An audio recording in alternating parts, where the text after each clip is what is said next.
pelo menos dar uma rápida revisada para vocês entenderem do que a gente está conversando. Nós estamos falando do Evangelho completo, tá? Evangelho completo. Agora, acho que agora melhorou. O que é o Evangelho completo? O Evangelho completo é o contrário do Evangelho parcial. E o que é o Evangelho parcial? É o Evangelho incompleto. É uma metade. E hoje à tarde eu estava falando assim, que o nosso inimigo na batalha que nós estamos, a batalha onde nós estamos, ela acontece especialmente na mente, no domínio dos pensamentos, das crenças. O território de guerra é aqui dentro. Existe a batalha externa, existe, mas especialmente para o cristão, a batalha em que você está envolvido e eu, é uma que envolve a nossa mente, os nossos pensamentos. E um psicólogo chamado Robert McGee, ele escreveu um livro vários anos atrás chamado A Busca pelo Significado. É um livro maravilhoso e nesse livro ele faz um ciclo das emoções. Então, por exemplo, deixa eu explicar uma coisa. Por exemplo, tudo que você sente tem uma origem. O teu problema não são as suas emoções, não é o que você sente ou deixa de sentir que é um problema seu. Você está tendo uma emoção X, qualquer que seja, não importa qual. Pensa numa emoção que incomoda você.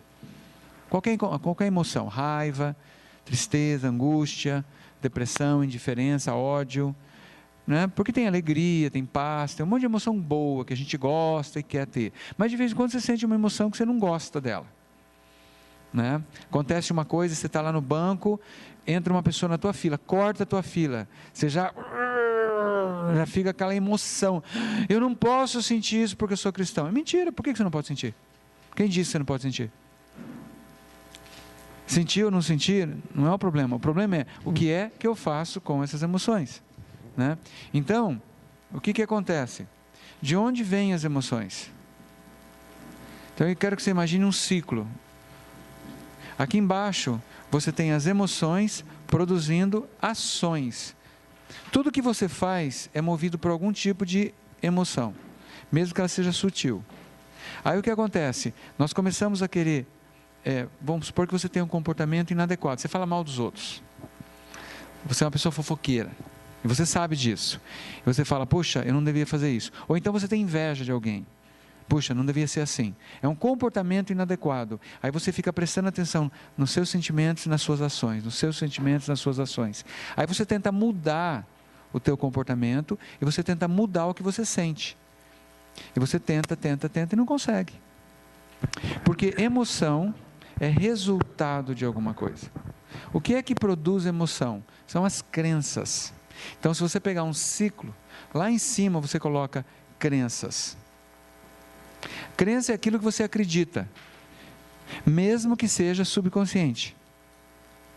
Você não tem consciência dessa crença 24 horas por dia, mas ela está lá. E ao estar lá, ela produz pensamentos. As crenças produzem pensamentos. Tá? As crenças internas produzem pensamentos. E às vezes pensamentos são lançados de fora também. Ok? São setas do inimigo, muitas vezes. Ou informação desse mundo que jaz no maligno. Os pensamentos, por sua vez, produzem emoções. As emoções levam às ações, e as ações podem reforçar ou não as crenças. E aí vira um ciclo, que vai se repetindo. Então, por que eu estou falando tudo isso? Porque tudo isso acontece na mente. E é aqui, na nossa mente, que nós ganhamos e perdemos as batalhas. É aqui que nós ganhamos e perdemos as batalhas. O justo viverá pela fé. Onde é que você exerce fé? Na tua mente. No domínio das crenças e das emoções. Então eu estava contando hoje para vocês, né? Eu passei boa parte da minha vida praticando homossexualidade. Ok? Hoje não é um problema mais para mim, mas ocasionalmente eu experimento uma seta. Ou eu lembro de algo que aconteceu. O inimigo vem e ataca. Por quê? Ele quer que eu faça a mesma coisa que eu fazia antigamente. Eu sentia uma emoção, eu partia para uma ação. que reforçavam uma crença. Então, a hora que eu sinto uma emoção, seja ela qual for, o inimigo quer que você fale: está vendo, Catiúcia? Você está sentindo a mesma emoção que você sentia quando você não era nascida de novo. Então você continua sendo a mesma pessoa que você era. Ou você acredita nessa mentira, ou você combate com a verdade. Aí você se veste com a armadura de Deus, pega o escudo da fé, pega a espada da palavra e fala: está escrito. E corta essa seta. As setas vêm, você faz que nem o... Como é que é aquele super-herói que ele vai, com a espada dele, ele vai desviando as balas assim? Sei lá. O cara dá tiro assim, ele com a espada, ele defende, ele manda as balas parar não sei aonde. É muito lindo aquilo. Agora, você tem uma espada, que é a palavra, você tem um escudo, que é a fé, um capacete da salvação. Quando o inimigo lança a seta, você se defende e você contra-ataca. Você usa o escudo para defender e a espada para atacar. Porque o inimigo, ele vai atacar você o tempo todo. Ele quer que você acredite que você é a sua emoção, que você é o que você sente, que você é o passado, aquelas coisas que você fez, aquelas coisas que fizeram com você. Exemplo, eu conheço uma pessoa, ela sofreu abuso sexual quando ela era criança, essa senhora já, ela é uma senhora hoje. Cada vez que ela conta a história do abuso, e ela conta sempre, ela começa a chorar, passar mal, ter tontura e quase desmaiar. E eu já vi isso acontecer umas 5, 6 vezes. Eu falo: nossa, quando é que essa criatura vai ser curada disso? Ela continua revivendo aquilo que aconteceu para ela, como se estivesse acontecendo naquele momento. Eu falo: mas escuta, cadê o Evangelho? Sabe o que o Evangelho completo diz para você que foi abusada sexualmente, ou abusado sexualmente, como eu também fui? Cadê a vítima de abuso que morava aqui? Morreu e foi enterrado. Amém. A vítima de abuso que morava aqui dentro, morreu e foi sepultado, e não existe mais. Aqui não tem vítima de coisa nenhuma. Aqui tem uma pessoa que é mais que vencedora em Cristo. Então, a hora que a memória vem, eu falo: já foi curado, não sou mais eu, aquela pessoa que morava aqui, aquela vítima de abuso sexual, morreu, foi sepultada com Cristo, e renasceu uma nova pessoa que não é vítima de coisa nenhuma, eu sou mais que vencedor. Estou assentado nos lugares celestiais com Cristo. Por quê? Porque está escrito. Eu sinto isso? Não. Eu vejo isso? Não. Toco isso? Não. Mas pela fé eu tomo posse do que está escrito. Aí o que acontece? Aos poucos, as minhas emoções se alinham à minha nova crença. Isso é renovação de mente. Eu pensei nisso por causa da sua pergunta hoje. Estava falando negócio de mente e tudo mais. É um processo cognitivo. É um processo de aprendizagem. Inclusive, para quem gosta de lidar com essas coisas, leia o livro do Bruce Lipton. O Bruce Lipton, que é aquele cientista, né, que trabalha com a biologia da crença, ele diz o seguinte: pela meditação, você muda as trilhas neurológicas do seu cérebro, você refaz as sinapses entre os neurônios. Coisa que a psiquiatria diz que é imutável, ele provou que não é. Ah, mas eu tenho a carga genética. São as crenças que ativam a sua carga genética. A carga genética está lá. Elas não fazem absolutamente nada, a não ser que você creia naquelas coisas. Ele prova por isso, e o cara não é cristão, tá? O cara é, inclusive da nova era, o cara. Tá bom? Então hoje a nova biologia é uma disciplina inspirada, resultante da física quântica, que é um negócio fascinante, toda essa área, porque a física quântica está mostrando que a matéria opera por relacionamento. As moléculas dos sólidos que você toca, elas estão juntas, unidas por relacionamento. É muito impressionante. E esse cara, esse Bruce Lipton, ele fala o seguinte, que a chave das células, do funcionamento das células, não é o núcleo onde está o DNA, é a membrana por onde as células se comunicam umas com as outras. Troço fascinante, a própria ciência mostrando a questão do sobrenatural. E o Rob Bell tem um vídeo no YouTube que fala, tudo é espiritual, tudo é espiritual. É da fase anterior ao universalismo dele, vale a pena assistir. O que vem depois você deixa de lado, mas até esse vídeo é muito bom. Então a gente vai falar agora sobre a cruz. Nós vamos falar nós estamos aprofundando, eu estou dando voltas, certo? Mas eu estou descendo em direção ao âmago, ao centro, o duplo aspecto da cruz, né? O que é importante nós entendermos a diferença entre o evangelho parcial e o completo. Gente, não é novidade isso está na palavra de Deus desde Paulo, está lá claríssimo. Mas o inimigo tem uma batalha de vida e morte contra você. Ele ama uma coisa chamada meia-verdade. A meia-verdade é mais perigosa do que uma mentira inteira. Ela é muito mais perigosa. Porque se eu chegar para você e escancarar uma mentira, você assusta e pula para trás. Agora, se eu pegar uma mentira misturada com uma verdade, é como o pescador que engana o peixe. Ele veste o anzol com uma minhoca. O peixe olha e pensa que é só minhoca, mas tem um anzol lá dentro. Agora, se você for pescar só com anzol, vai ser difícil um peixe chegar e comer o anzol puro, seco, sem minhoca. É mais ou menos isso, não é? Então o que o inimigo faz? Ele veste o anzol da mentira com um pouquinho de verdade. Então ele fala assim: Jesus morreu na cruz, derramou o seu sangue para perdoar os seus pecados. Ponto final. Isso é verdade? Sim, é verdade. E nós vimos hoje à tarde que essa crença produz tanto o legalismo como a graça barata, que eu não vou repetir aqui, porque já vimos isso aí. E foi gravado, não foi? Aí vocês podem assistir. Uau, tudo no YouTube. Ou é MeTube. Então, o inimigo sabia que se ele tirasse a totalidade do evangelho, vamos supor que o inimigo aparecesse aqui e falasse assim: não, gente, nós temos que viver de acordo com o judaísmo. Não tem Jesus não, Jesus não veio ainda, o Messias não veio nem a primeira vez, então nós temos que guardar os 10 mandamentos, todos os rituais, sacrificar animais. O pessoal, não, imagina, o sangue de Jesus já foi derramado, está na Bíblia. A gente daria um pulo para trás e falava: sai, vai embora, Satanás. Então ele não faz isso, ele é bem político, ele sabe enganar, é igual campanha política, né? É que tem aquela piadinha, né, que dizem que uma piadinha que leva um cara para conhecer o inferno, e o inferno é maravilhoso, aquela coisa linda, maravilhosa e tal. Aí finalmente ele vai para lá, quando chega lá é um lugar horroroso. Mas escuta, cadê o inferno que eu conheci? Ah, nós estávamos em campanha naquela época. Naquele momento era campanha, era promoção de vendas.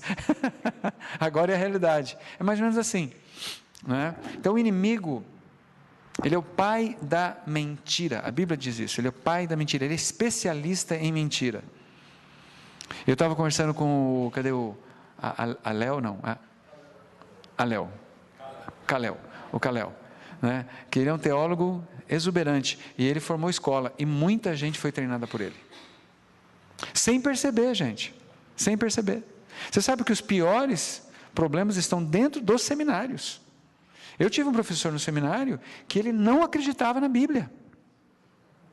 Ele não acreditava na palavra de Deus. Ele falava que a Bíblia era um livro como outro qualquer.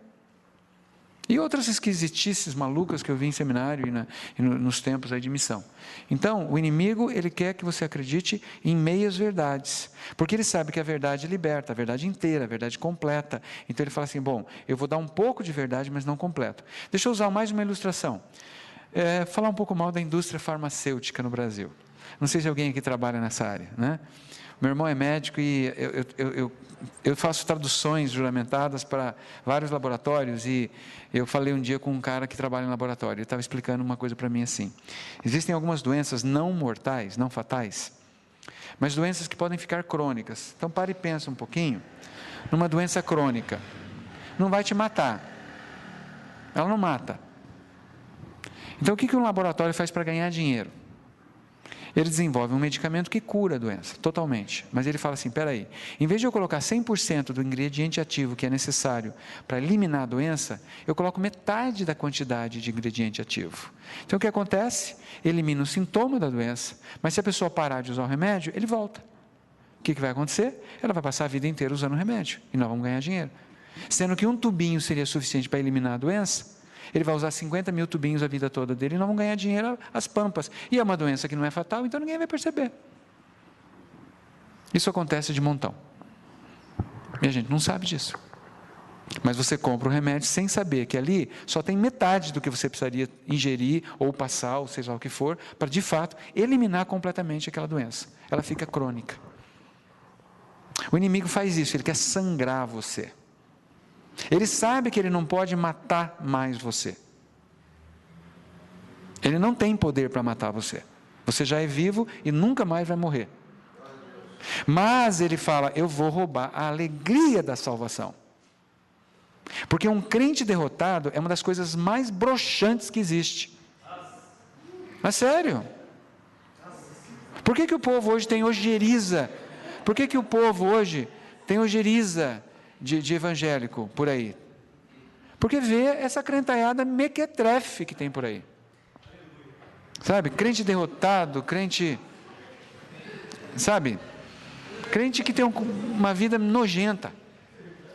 Entende? E por que tem essa vida nojenta? Porque não aguenta mais o legalismo.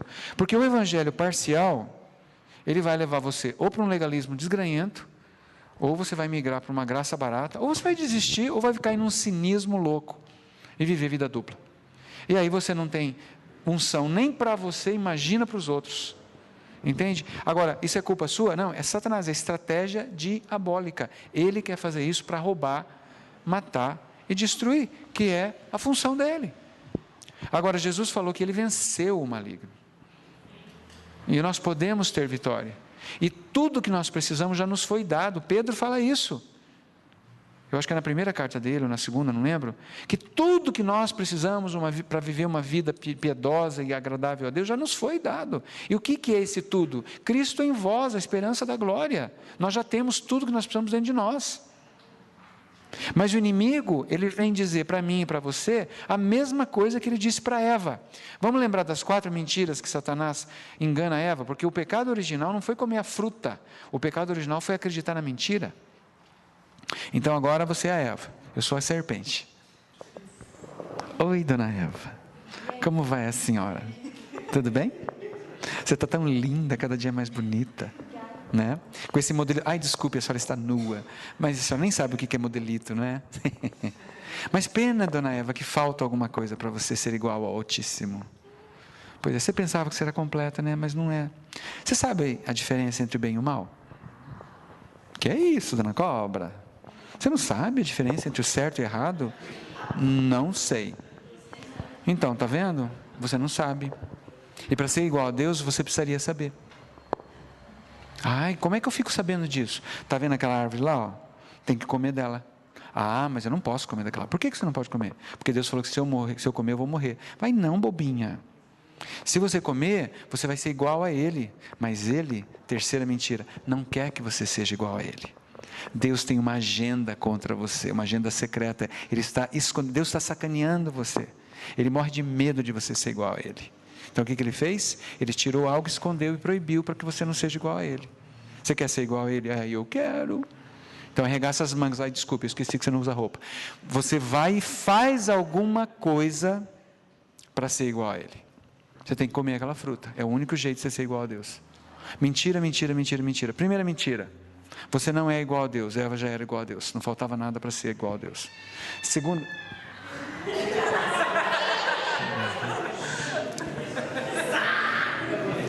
Dois gatos pretos se pegando ali fora, né? A Madalena está sendo atacada por um gato selvagem. Vamos lá.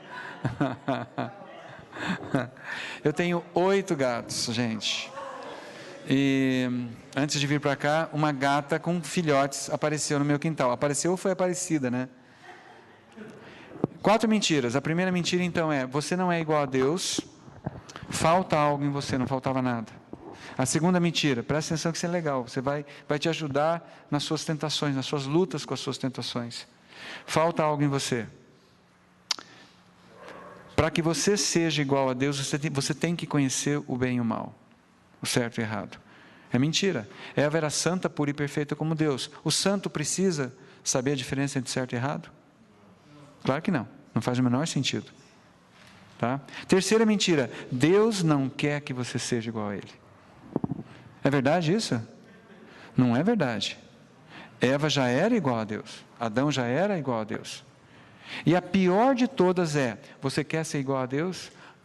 Quero muito ser igual a Deus. Ele é tão lindo, maravilhoso, eu gosto tanto dele. Então, para ser igual a Deus, você tem que fazer alguma coisa. É a tua ação, é o que você faz ou deixa de fazer que faz com que você seja igual a Deus. Essa é a semente horrorosa do legalismo e do ativismo religioso. Eva acreditou nas mentiras, Adão acreditou nas mentiras, aí eles pecaram como ação. Tá certo? Então, o inimigo, toda vez que ele tentar você, não importa qual tentação seja, a tentação que você experimenta sempre vai ter uma dessas 4 mentiras ou uma combinação delas. Pede para o Espírito Santo revelar para você. Não importa a tentação que você experimente. Uma dessas 4 mentiras, ou combinação das 4, ou todas as 4, estarão de alguma forma envolvidas no subterrâneo dessa tentação. Exemplo, passa um cara com um Camaro amarelo. Eu preciso ter um carro daquele. Falta algo em você. Não falta. Você não precisa ter um carro para ser feliz. Passa o cara com a esposa. Eu preciso casar. Precisa? Não.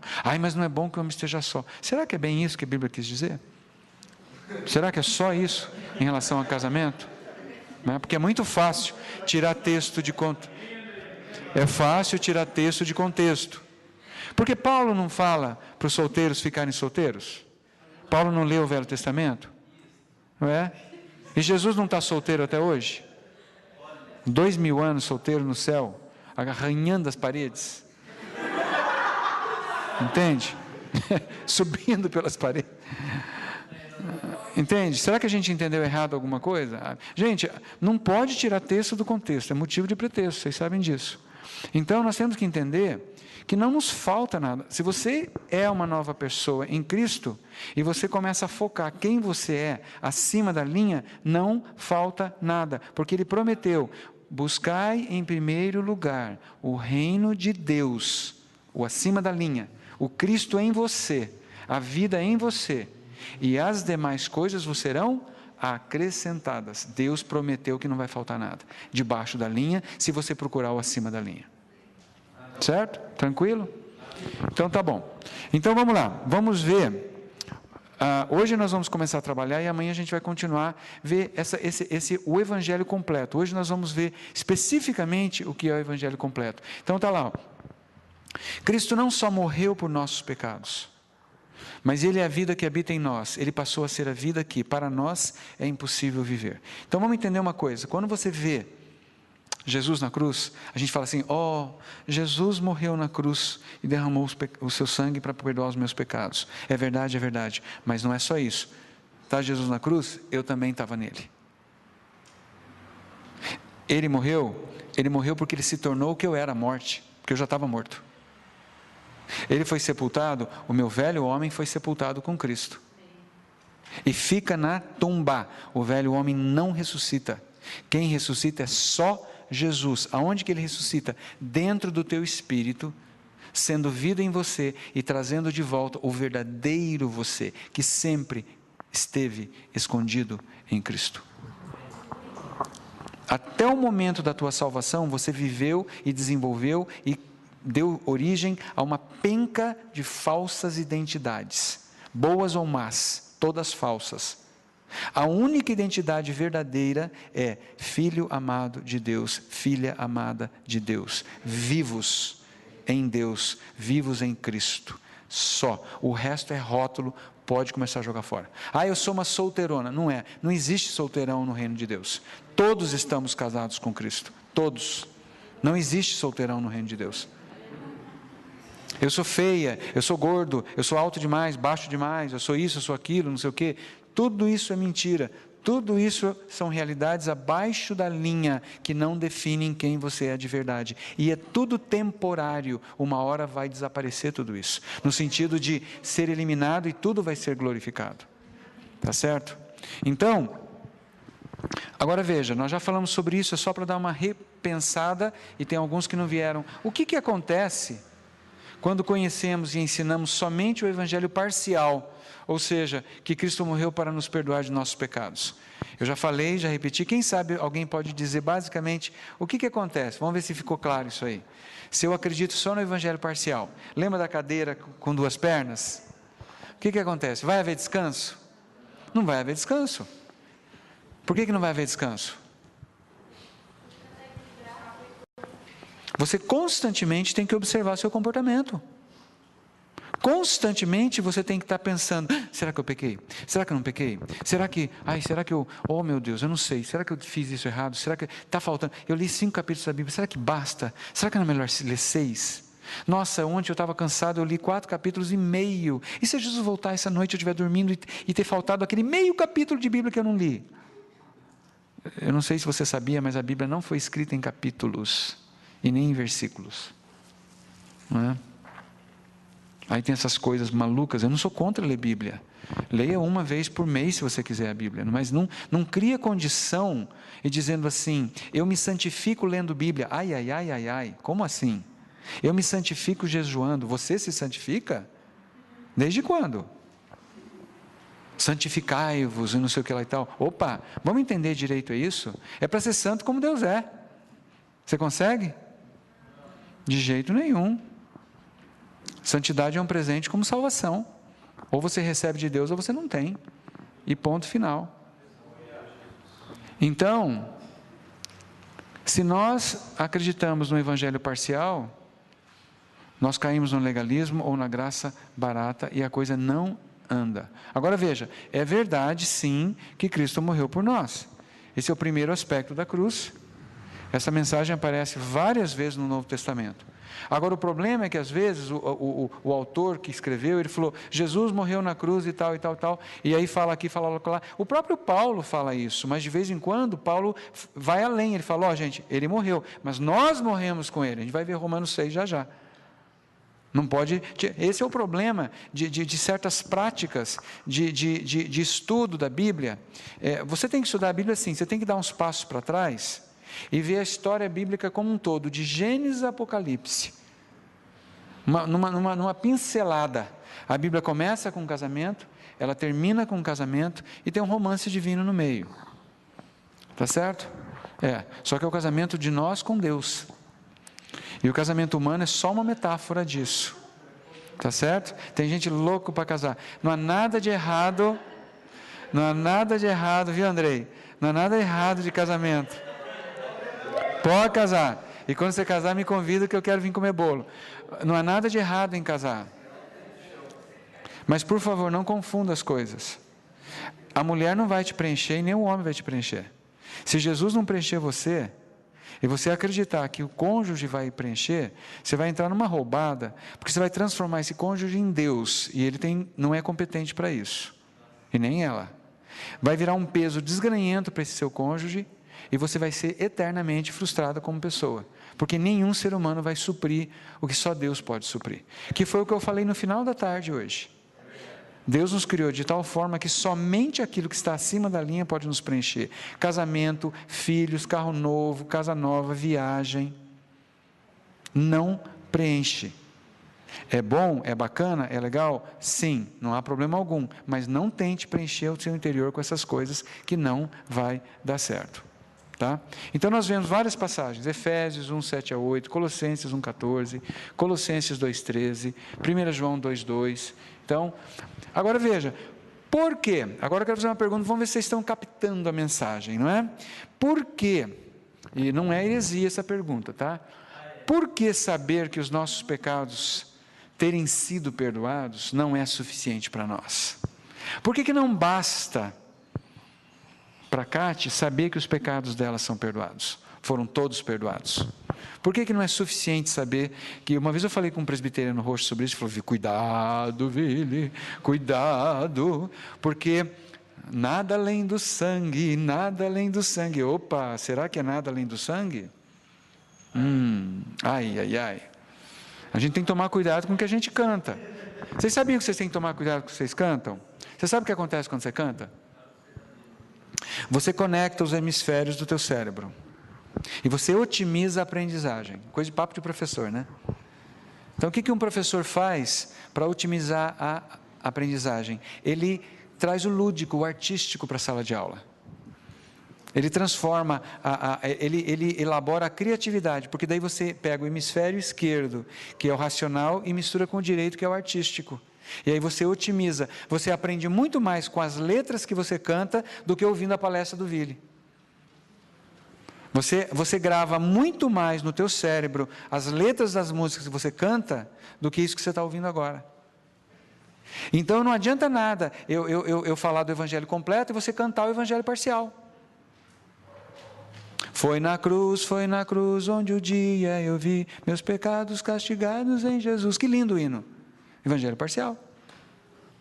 O sabão lava o meu pezinho, lava o meu corpinho, lava a minha mão. E Jesus, para me deixar limpinho, quer lavar meu coração. Não, não, não. Quer trocar meu coração. Ele quer arrancar o coração de pedra e colocar o coração de carne. Vocês viram como a gente vai enfiando o evangelho parcial na cabeça das crianças desde cedo? Você tem que pensar muito nas músicas que a gente canta, né? Eu te busco, te procuro, ó Deus, no silêncio tu estás. Tudo bem, até aí tudo bem. Tararita. E dali a pouco, Senhor, te quero. Eu falei, ué, cadê o silêncio? Acabou o silêncio.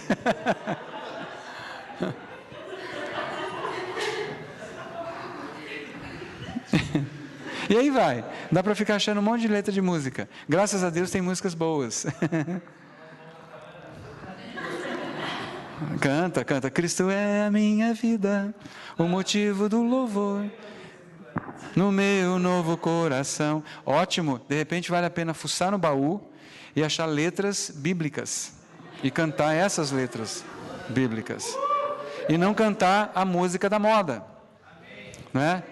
Metralhadora de Deus, Jeová, coisas do tipo, né? Então é sério, sabe por quê?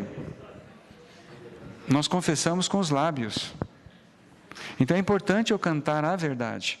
Mas tem muita música fantástica, antiga, boa, né? O meu Deus é o Deus do impossível, por exemplo, é uma letra maravilhosa. E aí vai, tá? Então assim, é um desafio, inclusive para vocês que são artistas, compor letra bíblica completa, evangelho completo, fazer novas músicas. Eu não tenho dom de composição, mas se eu tivesse de poesia, eu ia me empenhar para transformar, fazer letras bíblicas corretas, para a gente poder cantá-las, né? Agora tem muita música boa, não vão deixar de cantar não, tá? Por que saber que os nossos pecados foram perdoados não é suficiente para nós? O que é que nós precisamos além de perdão de pecados? Então, se entrar um assaltante aqui agora, né, e falar, Vili, me dá esse computador, senão eu vou te matar. Ah, não, meu computador, eu não abro mão dele. Tá bom, pá, e dá um tiro. A bala entra na minha cabeça e eu caio morto no chão. Ele cata o computador e foge. Aí tem um doutor aqui, ele é um médico, ele está com a maleta dele aí, com as coisas todas. Aí ele vem, pega uma pinça e consegue tirar a bala que entrou no meu cérebro e resolveu o problema. Não é? Não? Não resolveu o problema? Por que não? Eu estava bem sem a bala entrou, tira a bala, resolve o problema.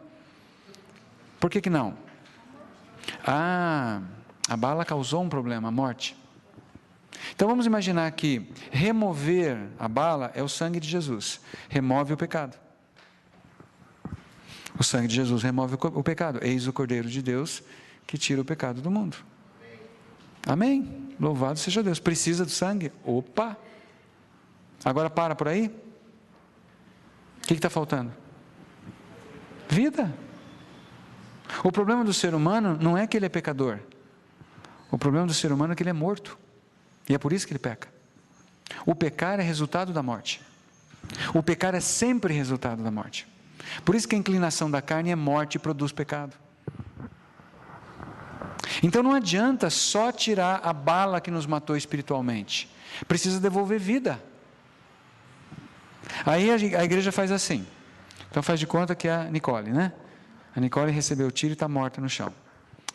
Eu falo, bom, nós tiramos a bala, então já não tem mais problema. Então agora está resolvido o problema. Mas ela está aí caidinha, né? Passa um dia, 2, 3, nada, começa a dar um cheirinho assim, meio esquisito, né?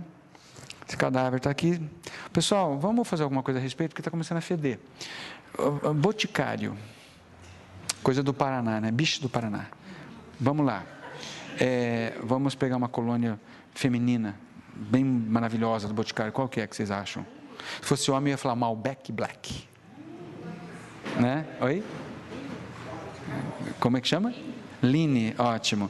Compra 3 litros, vamos injetar na veia, porque tá feio o negócio. Aí vem lá e bota quilos de perfume. Aí ela tá pálida assim, né? Tá meio palidinha e tal. Primeiro a gente tira ela do chão e põe na cadeira. Ela tá lá meio caidaça assim. Volta para o boticário, make bee. Bastante make bee. Bastante. Antigamente era rouge, pó de arroz, agora é make bee. Né? Aí passa um monte de maquiagem e tal. O cabelo começa a cair, a gente bota uma peruca. O olho fica meio opaco, a gente bota o olho de vidro. Aí cai a cabeça, a gente amarra. Aí a gente pega cordinha, amarra nos braços e alguém fica lá atrás puxando os cordões. Aí daqui a pouco você tem o quê? Um morto com aparência de vivo. Quando a igreja pega mortos e quer mudar o comportamento, não passa de maquiagem de morto. A hora que a igreja fala assim, pecador, pare de pecar, ele está querendo maquiar um morto. Não resolve. É circo de horrores. E aí fica essa aberração louca que a gente vê acontecendo nos nossos dias. O que a gente faz com o defunto, gente? Enterra, joga na sepultura. Foi isso que Deus fez com você. Com o primeiro você, com o falso você, que estava morto. Ele enterrou você. Você morreu e foi enterrado. Vila, eu não sinto isso. O meu velho homem está dentro de mim, me arrastando. Você está confundindo o velho homem com carne. E outra coisa, a carne não tem vida própria. Nós vamos entender isso amanhã, talvez. O fato é o seguinte: não é para sentir, é para crer. Deus falou que enterrou. Nós vamos ler Romanos já. Ele falou que você foi enterrado. Ele falou que você foi sepultado. Agora eu quero que você imagine a cruz novamente. Lá está a cruz, está Jesus na cruz. Eu, inclusive, gosto de crucifixo. Eu sei que nós não usamos crucifixo, mas eu gosto. Imagina, a gente fala, Jesus morreu na cruz. Agora, olha só o que o autor do livro fala. Mas, de repente, a coisa toda muda de figura quando somos transportados para o corpo do próprio Cristo. E eu, quando for levantado da terra, todos atrairei a mim. Da mesma forma como todos estávamos no primeiro Adão, igualmente todos estávamos no último Adão. O que acontece com o primeiro Adão, acontece com a humanidade. O que acontece com o último Adão, acontece com a humanidade. Mas é preciso crer nisso. É preciso saber e crer. Não somos mais observadores de algo que Ele está fazendo por nós.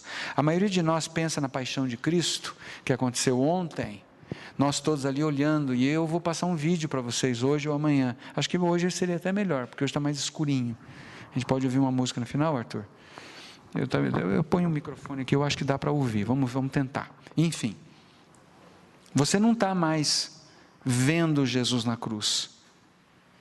Algo acontece que você é transportado para Cristo, e naquele momento não é Cristo na cruz, é Cristo e eu na cruz, porque Ele e eu nos tornamos um, existe uma união, uma identificação.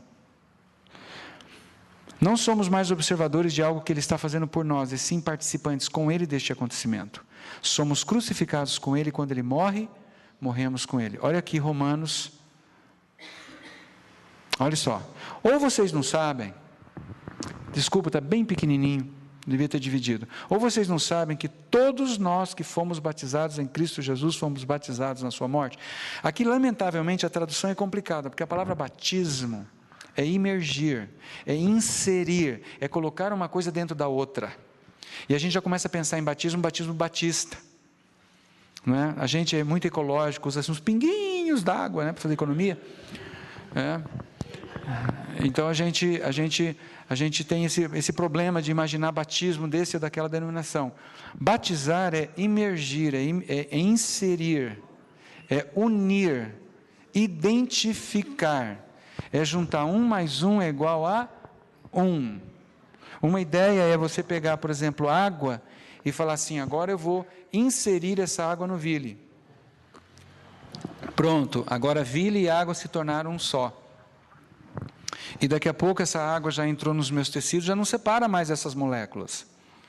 Tá certo? Portanto, fomos sepultados com Ele na morte. Por quê? Porque quando Jesus foi sepultado, eu estava nele. E Jesus se tornou o que eu era, a morte. A maldição era, a alma que pecar, esta morrerá. Jesus nunca pecou, então ele não podia morrer. Então quando Jesus morre, ele está morrendo eu. Ele está me morrendo. Coisa estranha. Ele está experimentando o que eu sou. Porque não é o que eu fiz ou deixei de fazer, o que eu sou, é a minha essência. Ele se torna um comigo. Aquele texto que diz assim, aquele que não conheceu o pecado, ele o fez pecado por nós, para que nós pudéssemos ser feitos justiça de Deus. Olha a troca, a grande troca que acontece na cruz. Ele se torna o que nós éramos, morte e pecado, para que nós pudéssemos ser feitos o que ele é, vida, filhos amados de Deus. O que você tem nessa história toda? Qual é o seu papel nessa história toda? O que você tem que fazer nessa história toda?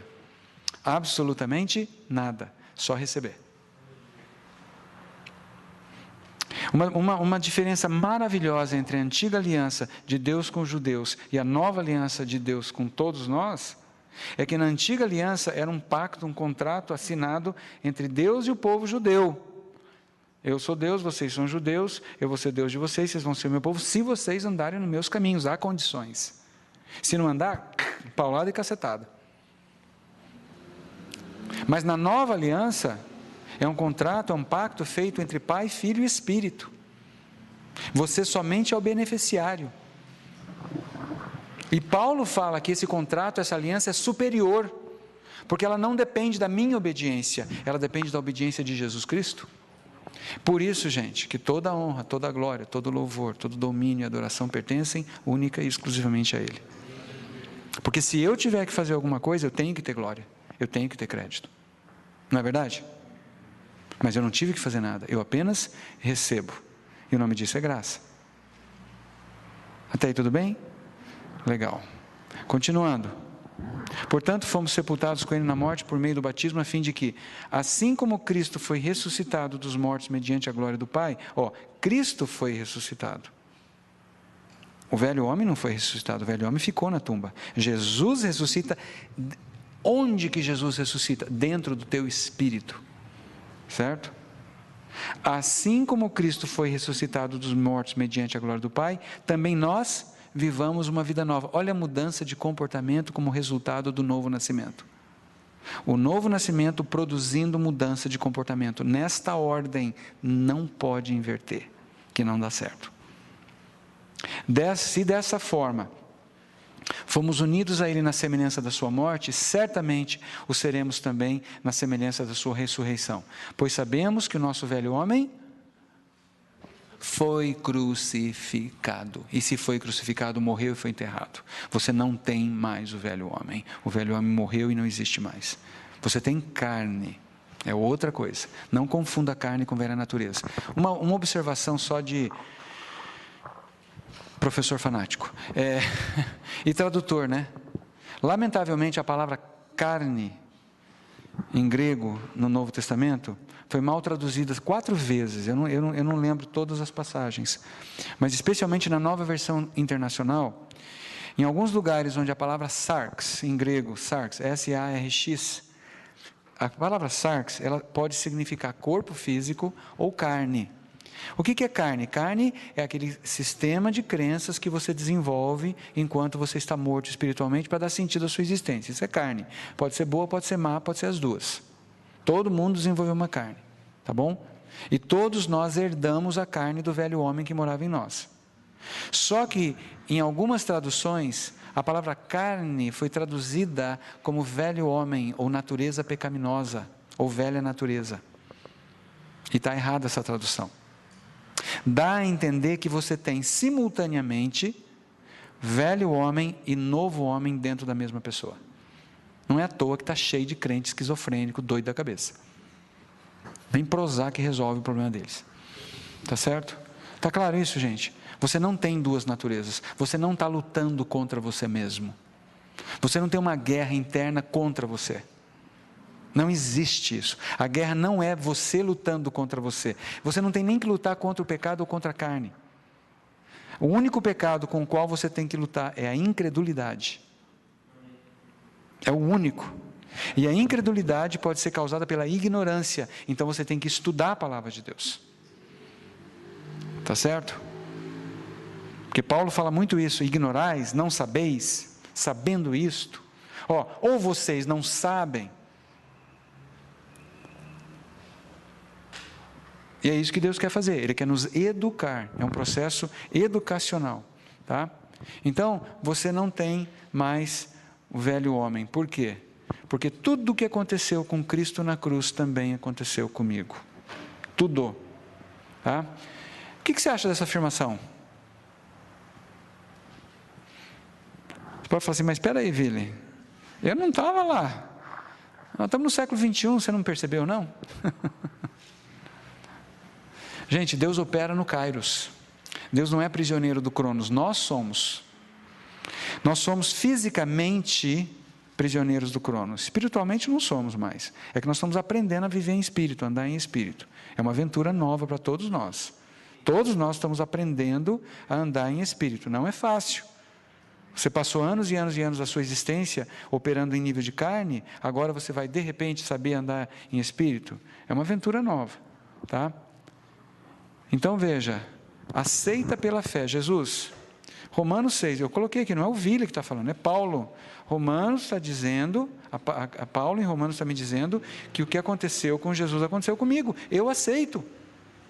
Embora eu não sinta, não veja, não ouça, não toque, não saboreie isso tudo, mas se o Senhor falou na tua palavra, está falado, assunto encerrado, eu concordo. Essa é a fé que Deus quer. Essa é a fé que diz assim, o justo viverá pela fé. É uma fé que tem um objeto. Fé no quê? Fé que quando Jesus estava na cruz, eu estava nele, ele morreu, eu morri. Ele foi sepultado, o velho Vili foi sepultado. O Vili homossexual foi sepultado. E Jesus ressuscita dentro de mim o novo e verdadeiro Vili. E agora é crescer. Agora é crescer. Por quê? Porque agora eu estou vivo. Só coisas vivas crescem. Coisas mortas não crescem. Coisas mortas são jogadas na sepultura. Está claro isso, gente? Não é simples. É simples. A gente aqui complica. O evangelho parcial é complicado. Tá? Então, essa bivalência da cruz, que morremos com Ele quando Ele morreu por nós, é verdade que Jesus morreu por nós? Sim, mas nós morremos com Ele. É o que chamam de duplo aspecto, é o autor falando. Existem dois lados, dois aspectos da cruz. O primeiro é o aspecto do sangue, onde Cristo morreu por nós. Ele tem que pagar a nossa dívida, então Ele morre, o sangue dele, o corpo é partido e o sangue é vertido. Ele derramou o seu sangue para o perdão dos nossos pecados. O segundo é o aspecto do corpo, no qual estávamos unidos com Ele na cruz. Vamos lembrar que lá no Egito, na noite anterior da saída dos hebreus, o anjo da morte está passando de casa em casa, ele vê o sangue no umbral das portas, ele passa direto. Esse é o significado da palavra Páscoa. Não é chocolate, não é coelho, o coelho não bota ovo, é galinha que bota e não sai com laçarote, sai com outras coisas. Desculpe frustrar os planos de vocês para amanhã. Coelho não bota ovo, é a galinha, e não sai com lacinho prateado, não, é com outra coisa que sai. Páscoa significa o anjo da morte passar direto, não entrar na tua casa e não matar o primogênito, que foi o que aconteceu nas casas de todos que não tinham colocado sangue nas portas. Para por aí, não. Enquanto o anjo está lá fazendo a ronda da morte, o povo hebreu está dentro de casa fazendo o quê? Comendo a carne do cordeiro que tinha sido morto. E à medida que eles comiam aquele corpo assado, cozido, grelhado, sei lá eu, aquela matéria, aquele tecido, aquela carne, ela se transformava, ela se unia ao corpo deles. É a união, é a identificação. É Jesus se tornando um conosco e nós nos tornando um com Ele. O que acontece com Ele, acontece conosco. É assim que Deus inverte, desfaz a obra de Adão. É como Deus refaz a obra e nos leva de volta a poder ter relacionamento com Ele. Por quê? Porque o que acontece com Jesus acontece conosco. Jesus nos dá aquilo que é dele, que é a santidade, perfeição e pureza e a filiação. Ele dá direito a Nicole. Porque como a Nicole se torna um com Cristo, tudo que é de Cristo agora passa a ser da Nicole. Jesus é o filho amado, por tabela, você é filha amada. Jesus é santo, você é santa. Jesus é perfeito e puro, você também é. Aí ele leva você ao Pai, o Pai recebe e fala, minha filha amada, em quem tenho grande alegria. Tudo que acontece com Jesus acontece com você, inclusive o batismo dele é o seu batismo. As palavras do Pai a Jesus são as palavras do Pai para você. Ou isso cura a sua baixa autoestima, ou não é remédio que vai curar. A hora que eu começo a entender isso, uau, as coisas começam a mudar de figura, né? O segundo é o aspecto do corpo no qual estamos unidos com Ele na cruz, participando da sua morte, sepultamento e ressurreição. Nosso velho homem foi crucificado com Ele e o nosso novo homem, justo e santo, ressuscitou com Ele. Que coisa boa, né? Isso é muito bom, tá? Então vamos chegar nesse final agora e meditar um pouco nesse duplo aspecto da cruz, tá? 10 minutos? Está acabando já. Está acabando. Olha a cruz aí. Então vamos lembrar que existem duas coisas que não podem ser separadas. Que os teólogos, por incrível que pareça, na história da igreja, os teólogos têm deixado de lado. Eles podem até fazer uma mençãozinha de rodapé, ou trabalhar um pouquinho aqui e acolá, mas parece não ter havido uma compreensão. Alguns que compreenderam foram duramente perseguidos. Na história da igreja, se você for estudar, os próprios reformadores perseguiram outros. Foram perseguidos pela igreja e perseguiram outros. A história é meio assustadora, não é? Então nós temos dois aspectos, o sangue e o corpo. O sangue derramado e o corpo partido. Não vamos esquecer da ceia do Senhor, quando Deus fala, toma e come, este é meu corpo partido por vós, o meu corpo é verdadeira comida. Se você não comer a minha carne, você não pode ter parte comigo. Vocês lembram disso? Toma e bebe, este é meu sangue, o meu sangue é verdadeira bebida. Se vocês não beberem o meu sangue, vocês não podem ter parte comigo.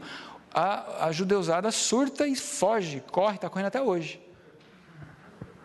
Imagina comer carne humana e beber sangue, era prática pagã.